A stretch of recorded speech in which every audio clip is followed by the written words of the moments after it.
Hey there, everyone. It's your DM, Lucas. Look at that. 2 episodes in a row, we're having another conversation. Don't worry, we'll get back to the regular way we do things. You can hear Wintro come in. Wintro. Wing over. Wow. Listen, holidays. Here we go. So, I started my holidays. I'm catching up on things. Feels good. Of course, we are in the holiday season. So happy holidays to everyone. If you don't celebrate any particular holidays, happy, hopefully, day off you got. I hope you catch up on some sleep. You get some good times. I hope everyone's having a safe holidays. I know it's hard. We all want to go see people, family, friends, just really anyone.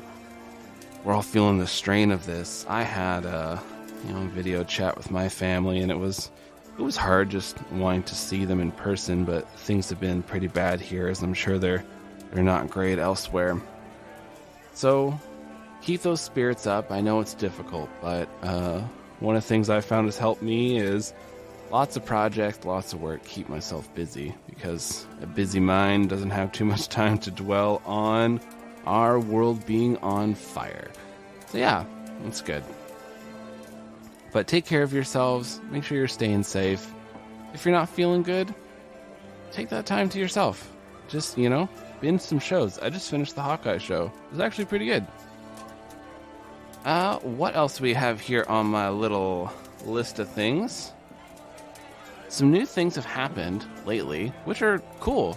Spotify has implemented a rating system. So if you use Spotify, that'd be sweet. Just hop on Spotify. All you have to do, if you listen to us on there, is at the top of your mobile app, whenever you click Ballad 7 Dice, there'll be a little star rating. You can mark us whatever stars you want. Whatever you feel. I mean, 5 would be cool, of course, but, use your heart. If you feel like you really love this show, you feel like you're enjoying it and that kind of stuff. Seeing those ratings really not only help give us a boost and share us with other people who might enjoy this story, but it also, helps me out, and I can see that people are actually enjoying this, because a lot of the times it is shouting into the void, and I'm not sure, are people enjoying this story? Are people wanting to hear more? That kind of stuff, right? So that is the joy of podcasting. It is a large question mark every time you send out an episode. You're like, well, I hope people like this. You see the numbers and you just can only wonder. So I do hope you're enjoying Ballad. So there are the Spotify stars that you can hop on there and click those, and we would absolutely love to see that. We are having a Q&A kind of thing for the start of the new year. As you know, we are done recording Ballad. So I'll see if I can snag some of the Death Shift guys. We'll see what can happen with that. Might just be me rambling into a microphone, I don't know. But send in questions, any kind of questions, doesn't matter. I already asked a few people and they've sent me in some, which is rad. It could be anything. You'd be like, what's your holidays like? It could be, what did you think of this bad guy? Did you want to do something different with this adventure? How was the editing process? Absolutely anything. You send me anything, we could chat about it. If it's huge Spoilerville, then, I don't know, maybe I'll just message you back with some stuff that might be a little spoilery, if you're interested in that kind of thing. I don't want to put huge spoilers on this in case anybody's listening, right? But yeah, send us a message. You can do that through multiple means. We have our email, balladofthe7dice@gmail.com. There is Twitter. You just shoot us a DM through Twitter. Always good. We have Discord. Oh, I'll include a link to our Discord in the show notes. So you want to join our Discord? Click that Discord. We got memes and stuff. Got art in there. All sorts of good stuff. All sorts of other podcasters too. It's fun.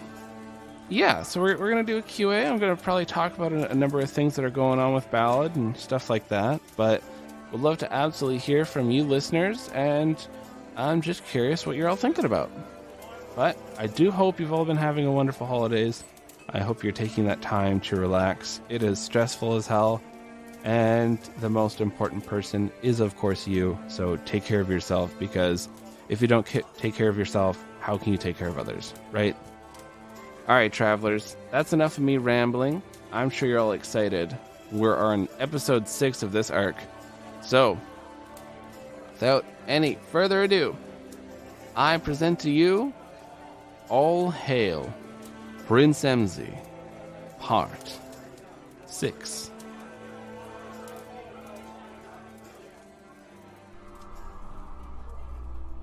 Hey, I'm Brent, and I'm playing Kelsar, the Tiefling Paladin and Chosen of Yog-Sothoth. Hi, I'm Humberto, and I'm playing Bordon, Dwarven Cleric and Chosen of Time. I'm Evan, and I'm playing Ronnie, the Half-Elf Bard and Chosen of Chaos. Hey, I'm Robert, and I'm playing Emzy, the Githyanki Ranger and Chosen of Blood. Hey, I'm Jason, and I'll be playing Draxir, the Dragonborn Artificer And Chosen of Machines.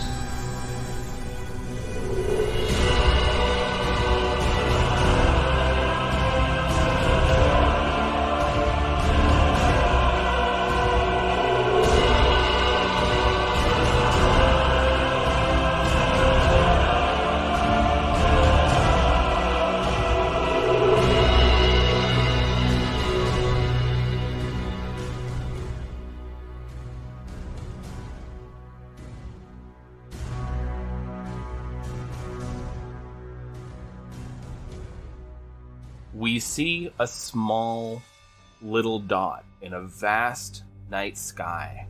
As we approach this dot, we sail through the astral realm. Bodies of large dead creatures float about. A massive whale with multiple wings swings on by as you continue to drift through this starry sky. As we approach this large dead god's body, we see a city has been built on top of it as it floats through the astral realm. Large spires stick off of this dead body. This strange gothic architecture seems to create almost a menacing look as we continue to zoom in. We see a number of Githyanki going about their day, talking to one another, training, learning new ways of war. We see red dragons fly through the sky, roaring triumphantly.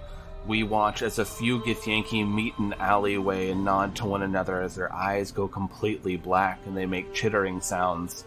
We go through a number of sewer systems, traveling right underneath a large stone castle, it going down into what is known as the Dragon's Warren.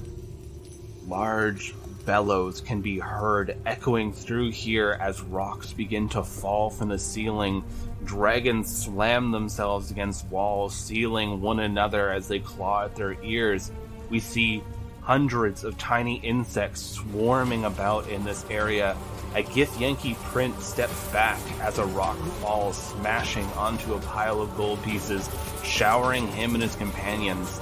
We look over to see a dragonborn, a tiefling, and a half-elf as they stand with a number of other Githyanki whose eyes are completely black.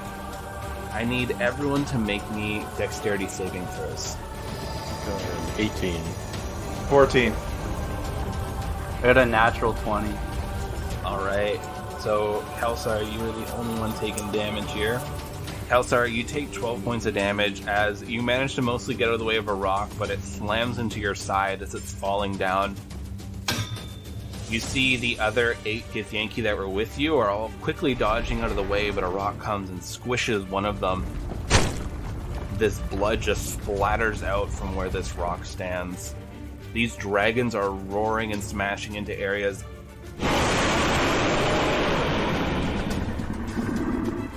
Emzy, while you are ducking underneath swinging dragon tails and rolling out of the way of boulders, you look over, and because your passive perception is unbelievably high, you see this horn. There's a stand, like it walks upwards, and on top of it is this horn, and it's just floating. You see that there are red symbols carved into this brass horn, and it sort of like spins a little bit as it's going around. It's giving off this reddish golden glow. You can feel the energy coming from it, and it's clear as day that is the exact horn you saw in that memory. These red glowing symbols, is it a language? Is it like anything I recognize? Yes, it appears to be. Can you read Infernal? I can. It's too far away to make out what it's saying, but you know it's Infernal. Okay. I'll yell out to the party and I'll say, there it is! There's the horn! Alright, so we gotta hurry up and get that thing. Since MZ's probably the best at acrobatics, we'll, I guess, try to clear away from him. Sure. Alright, so we are entering into a skill challenge. So, it might have been a bit since we had one of these. Rules of the game. So, you have this challenge, there's a set DC, and this one there will be 2 rounds. So, you either need, for this one, you need 3 successes to pass, or if you get 2 failures, then something really bad happens. For the second round, you need 2 successes or 1 failure, something bad happens. So basically, you can be as creative as you want, use any skill you want. I'll tell you the DC, it'll be a set thing. No matter what you want to do, you'll have that set DC. So it could be as wild as you want, have fun with it. But first, let's get initiatives. 15. Wow, 19. So I got a 15 altogether. We start off with Kelsar. So Kelsar, what are you going to try to do to clear the way? There are dragons swinging about in here. Gouts of flame are just shot out. You see rocks are falling. Mounds and mounds of treasure is like collapsing and creating like almost landslides of gold. Can I use a spell slot to give MZ haste so he can maneuver through everything quicker? Roll me a caster check. Oh, and the DC is 14 at the moment. 16. Alright, so you reach out and you cast this spell.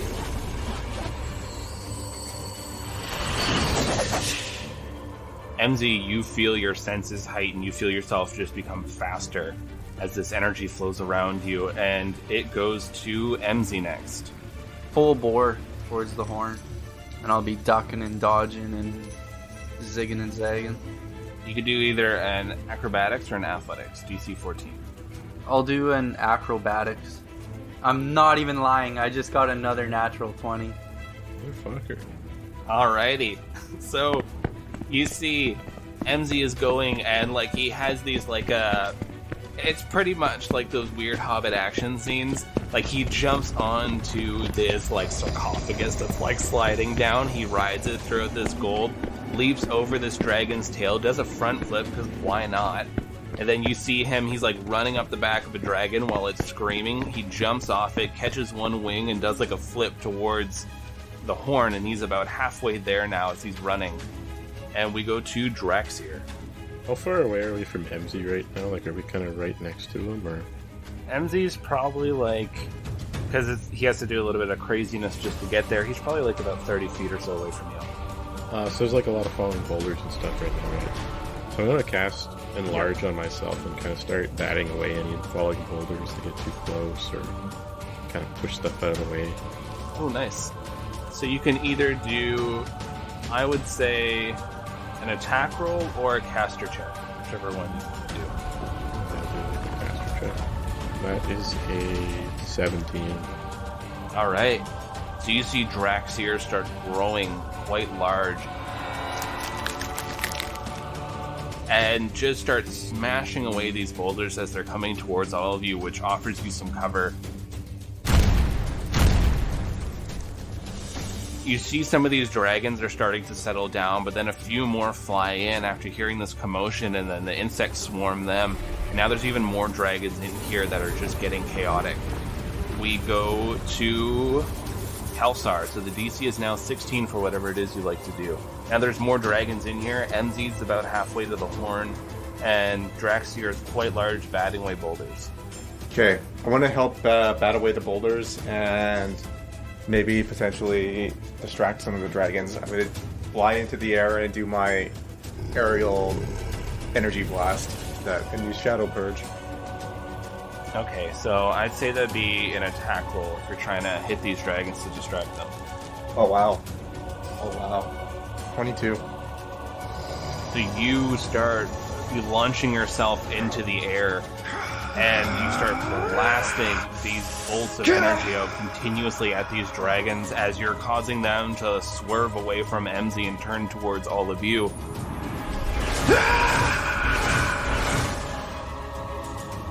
And now you have a number of angry dragons looking your way. We go to Emzy. So Emzy, you're not too far from that horn, but now there is a lot of this treasure is starting to like cave in and like kind of swarm down, and it's becoming a difficult terrain to get through. Unless your favored terrain is Scrooge McDuck's house. You can't dive into it. It's not liquid. It's just solid. I'll do Misty Step. Teleport 30 feet closer to the horn. Roll me a caster check then. 14 on the dice. On the dice, okay. So you go and you focus on where the horn is, and you feel yourself turn into mist as you're quickly weaving through all this treasure. Floating above things, and as you're getting towards the horn, you feel this energy rippling around. It feels kind of similar to when you're around Ronnie and just the chaotic energy around him. But you're being used to that, you're actually able to maneuver through it a little bit easier, and then you find yourself appearing in front of this horn as like 2 more boulders smash down on either side of you, showering you with gold. Okay. And that ends the skill challenge. You guys got 100% success. Hooray. And you see these dragons are now starting to settle. The infernal runes on the stand here. What did it say? When you're reading it, it's even though you can speak Infernal, it still seems a little difficult to read. Like it's written kind of like it's like even though you know English, trying to read really old English is still difficult. But you're basically getting the gist that this horn is known as the Horn of Hell.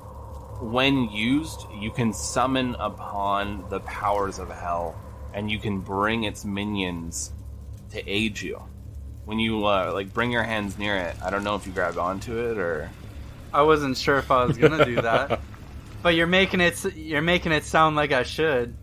You can. It's up to you. I don't know how you're gonna get it if you don't. But when you kind of you're not necessarily grabbing onto it, but just having your hands out near it, you feel energy and warmth coming from this thing. Okay, I'll grab it. Is this thing too big for me to move by myself? No, it's like the size of like a trumpet. It's not too big. Okay. Yeah, I'll grab it then. So you grab it and you feel this energy wash through you. You feel powerful and you feel in control while you're holding onto this horn. Like you don't really have to listen to anyone anymore. You're looking down at this artifact in your hands and looking around at these dragons, these people. Everything just seems insignificant while you're holding onto this horn. And make me a wisdom saving throw. 18 altogether. You kind of shake your head and you get your head out of that. You are looking down at this horn and you realize that this thing's powerful and it definitely has an influence around it. So you kind of wrap it up in some extra cloth just to hold on to it. No, fuck that. I blow the horn. Do you? No. Wait, no!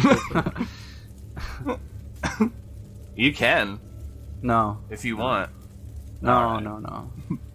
The rocks stop falling and the dragons settle down. A lot of this area has been really trashed. You are looking about and you see that the dragons are coming up. There's at least 14 of them, and these things are massive. They're 4 or 5 stories tall, some of them even bigger. You see one of them, they bring this head down, and this Githyanki that was with you, that seemed to always be talking to you, is maybe the size of its eye. And then you hear it making these insectoid-like clicks towards this creature. This dragon responds, and the Gith turns towards all of you and says, "Now that we have the horn, we can stop your mother, Emzy. Do you wish to come with us? She is already beginning her ritual. I feel she's aware of what we're doing." Well, MC, what do you think? You can just leave if you wish to. we will try to complete our mission. What do you guys want to do? Honestly, your mom sounds like a huge bitch. So, Yeah, she is. and her being in control, because I mean, honestly, the dragon's taking care of her isn't a sure thing. And if she manages to take down the dragons, then what's stopping from her coming back to us? You know, if we don't stop her now, then she's probably never going to stop going after us. So many people are going to die too. Okay, we'll go with them. We're gonna go and stop her. All right. So one of the dragons comes up near all of you, and it crouches down and kind of like shifts its shoulder to let you all get on. Draxier, have you ever encountered a dragon before? I don't think I would have, no. Must be like a weird moment. The Dragonborn getting on the dragon, and like this thing it's massive, and like these things, they fill you with awe. Like they are majestic, powerful, terrifying, beautiful, and now a little bit more frightening as their eyes are completely black. So you all get on this large dragon. The dragons all start filing out. There's these large holes on either side of the cavern. The dragons can just soar out. And they roar triumphantly as they launch themselves into the air of the astral realm.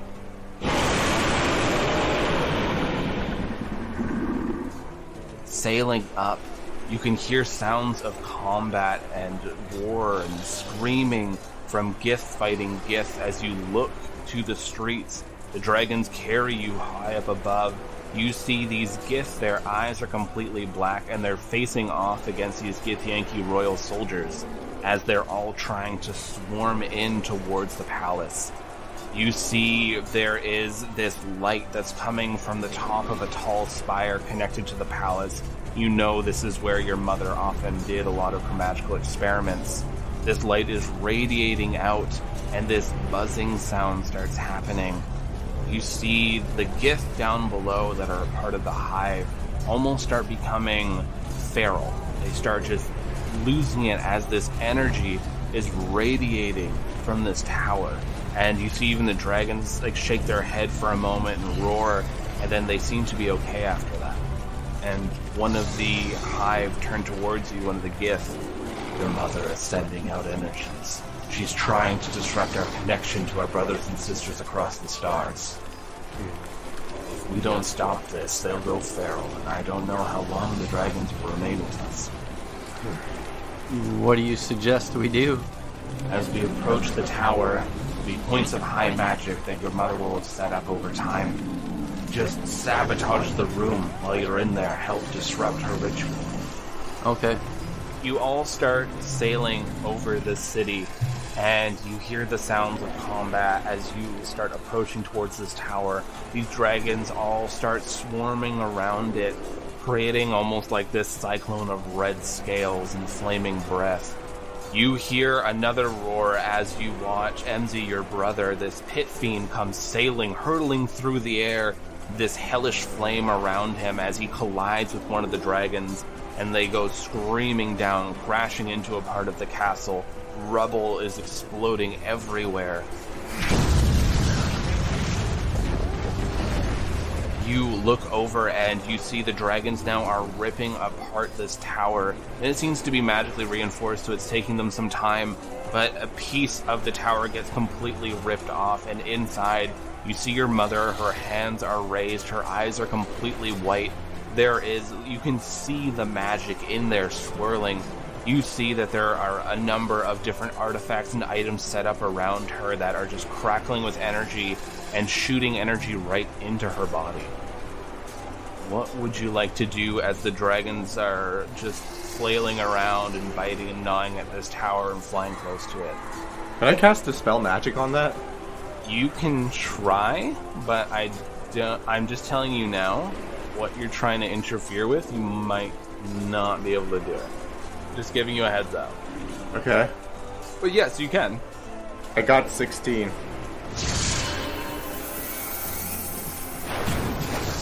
you reach out, and just the magnitude of a spell to help you ascend to godhood does not get dispelled by this. Damn, I really thought that would work. It's like the bucket of water on the forest fire. This should do the trick. I'm sorry, but can you paint this picture one more time? We're all on the back of a dragon right now. Yeah, you're on the back of a dragon sailing through, and basically, like, imagine this large tower is sticking into the sky. The dragons have ripped off pieces of the tower as they fly by it, just like smashing into it, biting it, breathing onto it. And there's been like these large holes, like 10 feet across, that have been like kind of ripped out of this tower. You can see your mother inside as she has all this energy radiating into her. Okay. And so, like, you keep coming close to there, so, like, theoretically you could jump off into the tower. Okay, yeah, that's what I was trying to picture here. Yeah. Yeah, I'll do that. I'll make a jump for it. Alright, roll me an acrobatics. Or an athletics, whichever is better. 14 on an acrobatics. Okay. Is anyone else attempting to jump? I'm gonna use my wings and Oh, then you don't need to roll anything. You can fly there. Oh yeah, actually I'll use my boots of flying. What am I jumping for? Alright. So you click your heels. And you start, just like you see MZ kind of like lift into the air and like glide gracefully towards the tower. And Kelsar, these large wings rip out of your back. One is pure white and one is like a pure black as you lift yourself into the air, and you feel complete control over this and start launching yourself towards it. Draxier, what are you going to do? I guess if they're ahead of me and I see them do that, I'm going to try to make a jump for it. Not a single one of them tried to help you get there. I have to think of something clever to do here. So I want to use my flash of genius. But what's a genius thing to do here? Jump. Do we have some sort of control over the dragons in any way, or are they just, like, what are they controlled by right now? Like, they're intelligent creatures. You talk to them. Okay, I'm going to try to kind of communicate with the dragon to sort of, like, slow down and maybe, like, swing me at the tower so I can make the jump easier, I guess. Sure. Yeah, so the dragon, it does another pass, and then it comes back around, and it tries to kind of glide a little bit, like, a little sideways, so that you're kind of gripping on, you can launch off the dragon, and it tries to get you as close as it can. And I got a natural 20 anyways. So you roll, and you just, like, do this super sweet combat superhero roll, and, like, you have your trident in one hand, and, like, one hand on the ground ready to launch yourself, as MZ gracefully lands beside you, and Kelsar lands behind you with these large wings. And Ronnie, you see him, he, like, does, like, this awkward leap, and it really looks like he's not gonna make it, and then he, like, goes out of view. And then you hear him, like, sort of like the sounds of bricks and everything falling, as it sounds like he landed on a lower floor. So you are in this room now. You see that there are these 5 artifacts around your mother, MZ. There's energy crackling around them. She glances over at all of you. Her voice is, like, reverberating. MZ, why? Why have you sided with these creatures?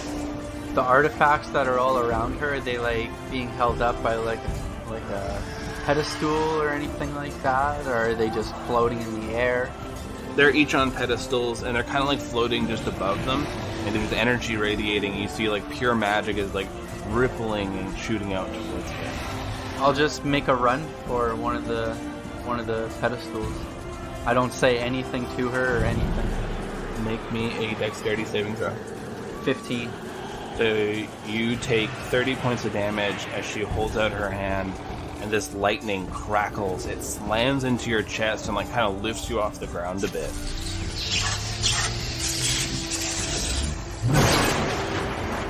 As you, like, stumble back, and you had the horn on you, and you hear it just, like, clatter down onto the ground and spin and roll. And she looks down at the horn and says, "Why have you taken the horn, MZ?" And Kelsar, you see the horn make me a wisdom saving throw. Oh, I definitely failed. 1. 1. Oh my god. You, look at this horn and you hear like these words whispering in your mind. They're speaking to you in Infernal, and you want this horn. You want to use it so badly. You feel your feet involuntarily walking towards it. Draxir, you look over at Kelsar and you see his horns have like this reddish flame start licking up around them. Kelsar normally has 2 sets of runes that are on his skin ever since he's become a Nephilim, and you see there's one set that is glowing a lot brighter red, whilst the other is like a dimmer blue. He just seems to be walking towards this horn. The horn. So seeing this, would I understand that he's kind of being like drawn towards it? Give me an insight check. That's 19. It definitely seems it. You can even hear the odd whisper of "Give me the horn." And as he's marching himself towards it, you see like he's reaching towards it, and it really seems like the more demonic half of himself is really drawn to this horn. I want the horn. I'm going to yell, Kelsar, and then run at him full speed and tackle him away from it. Alright, roll me that grapple check. Natural 20. Kelsar, make me an opposed strength. Natural 20. I don't pass. So, Draxir, you like run at Kelsar and he like turns towards you. What? And you do that thing where you like lift him off the ground and then slam him down into it.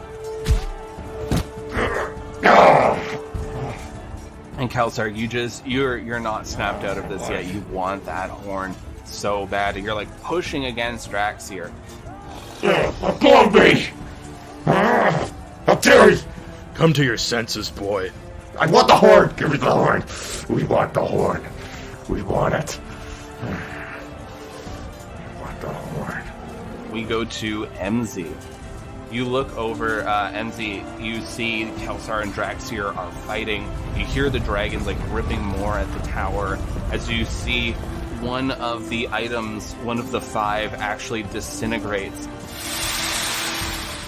And just the particles of light all fade into your mother as she takes in a deep breath and her eyes glow even brighter now. Can I... Oh, that really hurt last time. Mother's not weak. No. Can I throw a vial of acid at the pedestal that I was gonna go towards? Definitely. Maybe I can destroy it. Roll me a ranged. 22 altogether. So you take this vial of acid and you just pitch it right past her head, and she thought it was coming for her, so she dodged out of the way. But actually you were going for the artifact behind her. You hear it hit the pedestal, and the item is like this old decaying skull that's made out of crystal, just gets knocked off the pedestal and rolls away, and you hear the hissing of acid as it starts melting into the pedestal, and she shrieks out in fury. And everyone make me a dexterity saving throw, Draxir and Kelsar, with disadvantage. 7. 22. Yeah, I got a 9. Okay, so MZ, you take 17 points of damage. Draxir, you take 34. And Kelsar, you are resistant to fire, right? Yes. So you take 17. Ouch. As this just fireball rips through the room, it seems to coat like a skirt around each of these pedestals, like the spell itself had been sculpted, and this flame just bursts right through and coats all of you.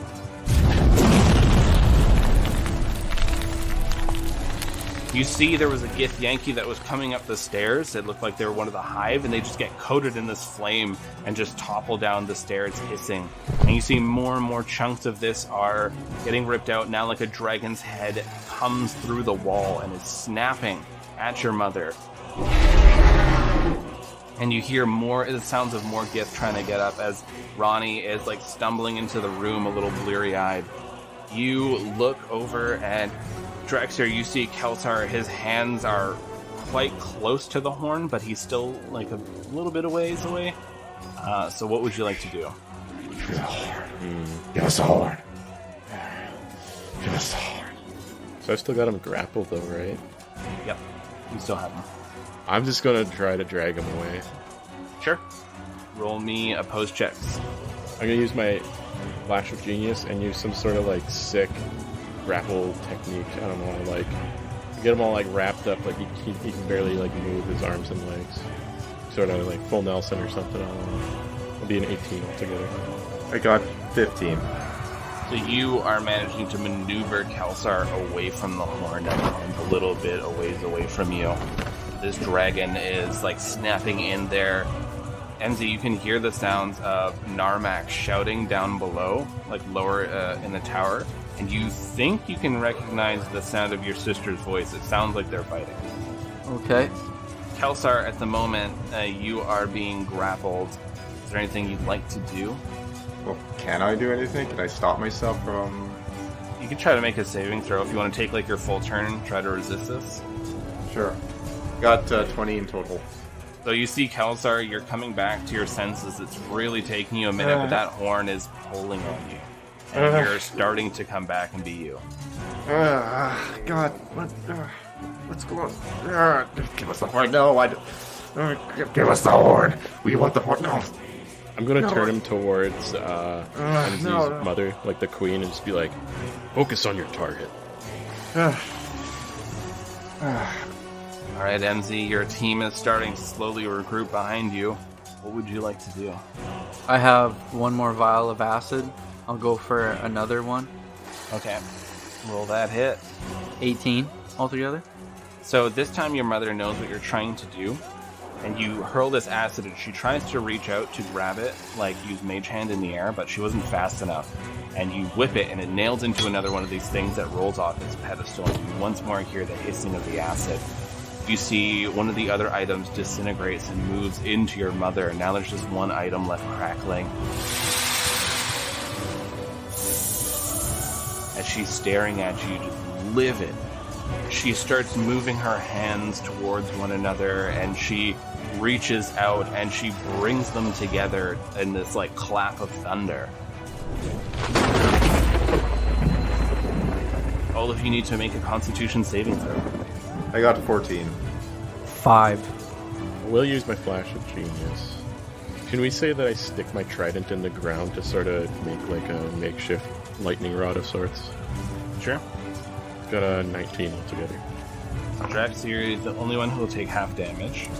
Kelsar and Enzi, you take 37 points of damage as this rips right through you. You're like coughing up blood as it just reverberated through you and electrocuted you. Draxier, you managed to put this in front of you just in time, but you still end up taking 18 points of damage.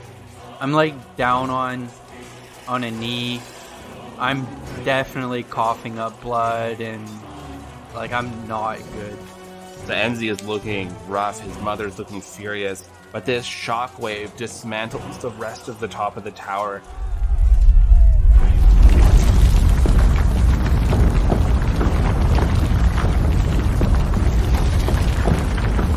As it comes crashing off the side, you hear it smash into the top of the castle, and these dragons now are swarming in, and they're ripping and biting at your mother.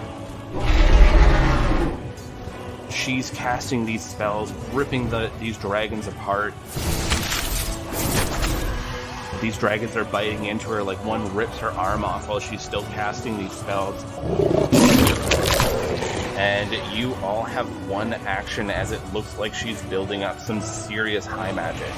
You see your mother has a hand out, her only hand left, and she's like casting, it looks like an incredibly powerful spell. I will run up to MZ and put my hand on his shoulder and cast Cure Wounds at 3rd level. Okay. I'm gonna can I push my powers and do like a Kamehameha blast at her? Yes. Alright.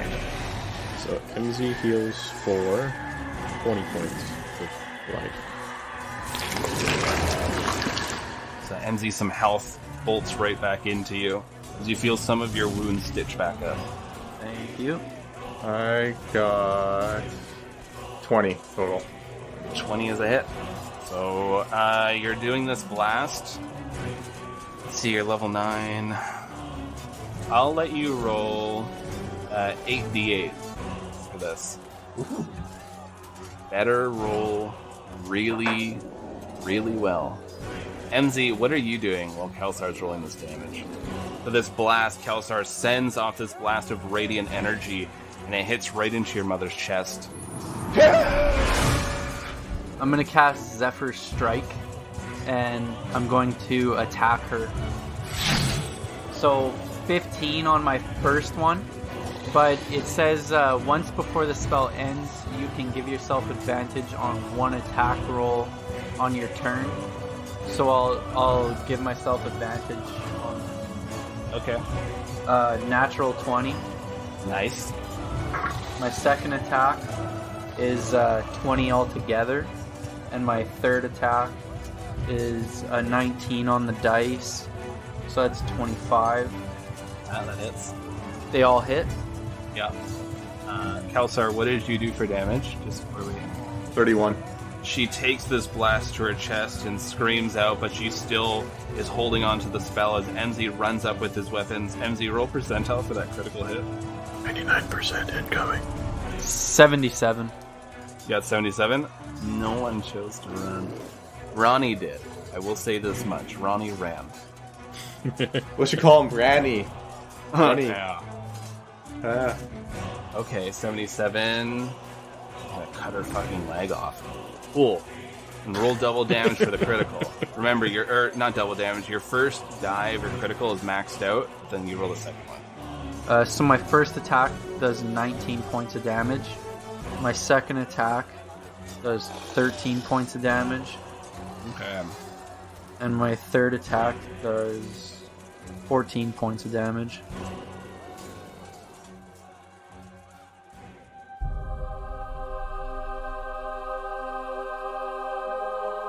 So here's what happens.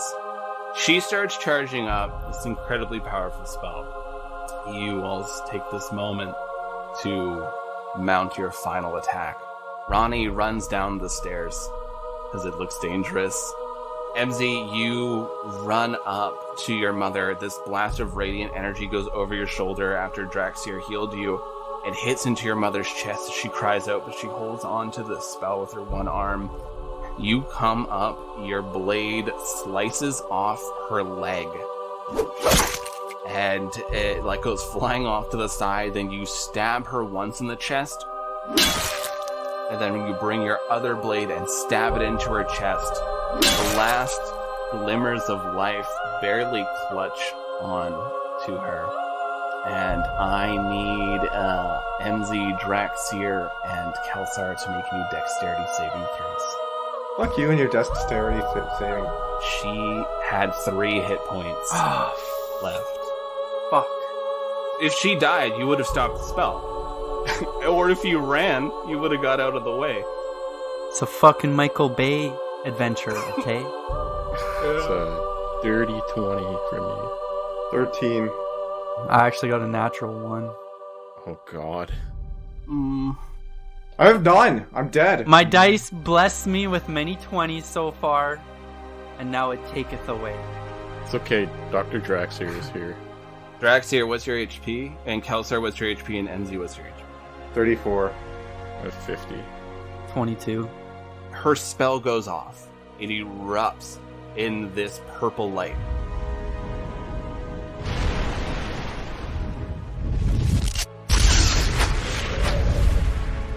Draxir, you see this light, and then you see nothing as Ronnie, you're running down these stairs, and Draxir's body comes hurtling down, catches you, and now you're both tumbling down as his unconscious form is tangled up with you.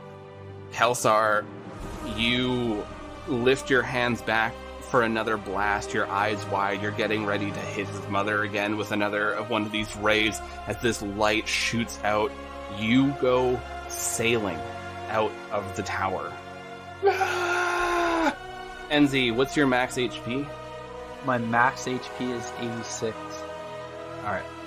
MZ, you also go flying.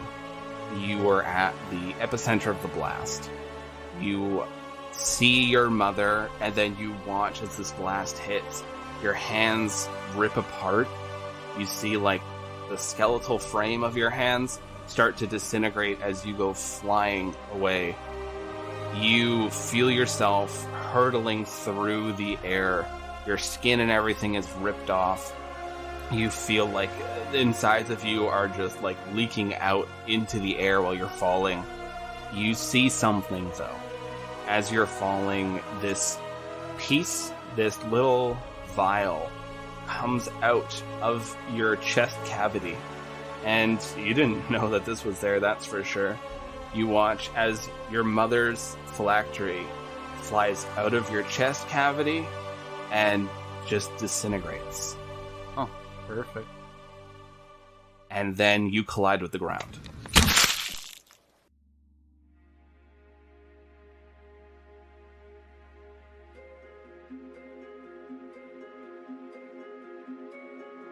MZ, you are once more in that area, that black nothingness. And you see Truth standing there. But then something happens while you're there. A shimmer of light, a golden light, sort of coats the ground and rises up. You see around you, it's no longer a black nothingness, but a city of gold. And you see people walk past you, these echoes of merchants and other tradespeople as they're like haggling over wares, and Truth is looking around and walks over to you. MZ, seems you have gathered the favor of a god. You understand why you're here, right? Not really. You've died. Oh, well, yeah, okay. I know that. Yeah, Truth is just smoking a cigarette, like, fuck. You guys, You're done. you're dead, okay? Like, fuck. No, I know I'm dead. I know I died. I've had this talk with him before. I know where Yeah. I am. I thought he meant, like, The city? like the city, like where I am. Because I haven't really been praying to anyone. Truth gestures out and says, This is the city of a merchant god, by the looks of it. Seem to have taken an interest in you, and I've been watching over you for some time. they point and you see the flowers like sort of poking out of your clothes and your chest. They gave you that trinket which seems to have been helping you. I grab it and hold it for a second and just kind of look at it. You have a better understanding taking a look at this, and this flower is it's a symbol from the goddess of merchants.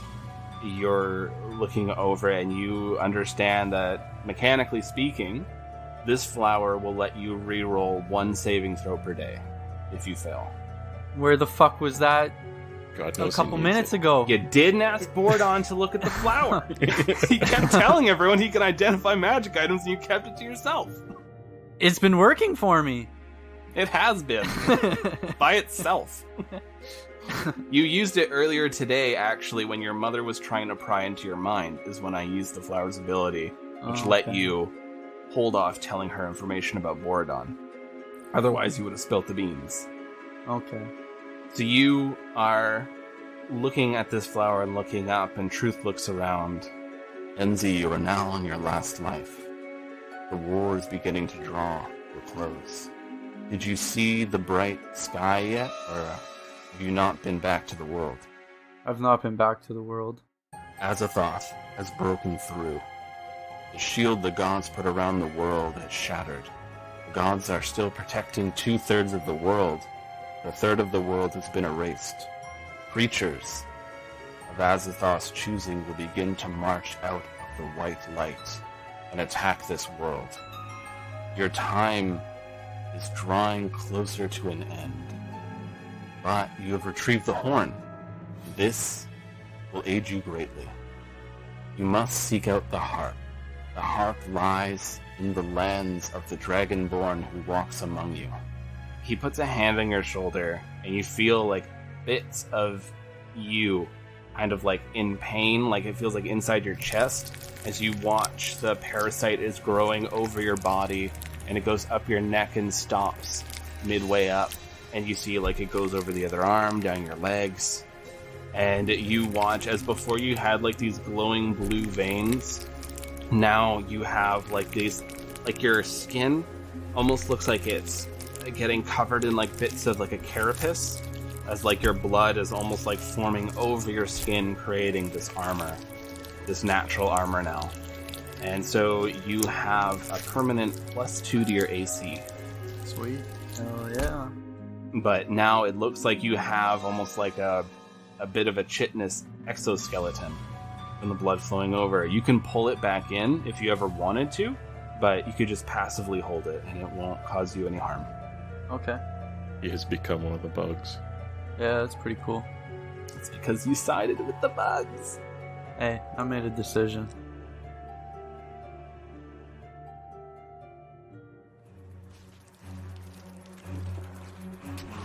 So MZ, you open up your eyes once more, and the light, this grayish light, even seems a bit bright as you take a breath with your new body. You look over and see Kelsar is unconscious. His skin is burned. You have blood coming from his eyes, his nose, his mouth. You look behind you and you see a wave of Githyanki charging towards you in a feral state.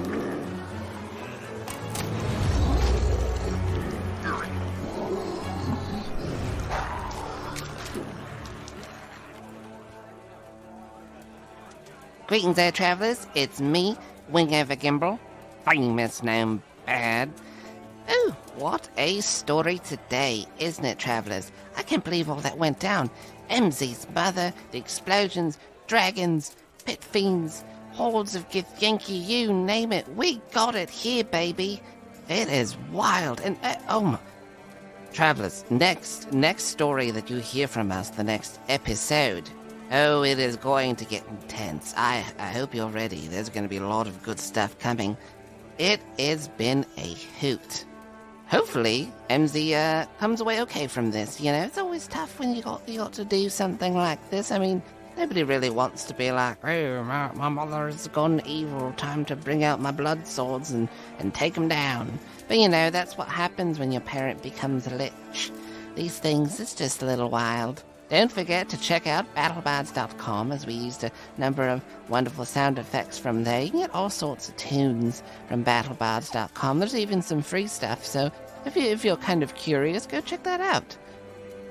Oh, travelers, we've got a lot going on. There is a holiday special if you're interested. It's on the YouTubes. It was with the cast from the Rise of Nyarlathotep. It was a fun corporate horror holiday with a lot of singing. So if you enjoy that kind of thing, head on over to the YouTubes and look for the Ballad of the 7 Dice. We are there. We also have a Patreon. For just $1, you can go there and get access to hours upon hours of extra Ballad content, one-shots, PDFs, magic, weapon stats, all that good stuff, even single-page CTRPG rule sets that we have created. So check all this stuff out at the Patreon/Ballad, the number 7 and dice. I think you'll quite enjoy it there, travelers. And if you want to treat yourself to a nice shirt for the holidays, maybe you want something that looks really nice, then you can head on over. We have a store. Let's see this on this piece of paper. It says, go to balladofthe7dice.com, click store. It will take you to our threadless store. Okay, so travelers, you can just do that. You can go over there and check things out and just see see if there's anything that catches your eye. Grab yourself a Death Shift shirt or a Ballad of the 7 Dice mug or whatever it is that plucks your fancy. Woo! Alright, travelers, I'm on vacation, so Vacation Wingover is gonna get some eggnog, get some rum, and get way too many snacks. It's time to go gain 5 pounds. Alright, travelers, I wish you all a happy holidays, and I bid you all adieu.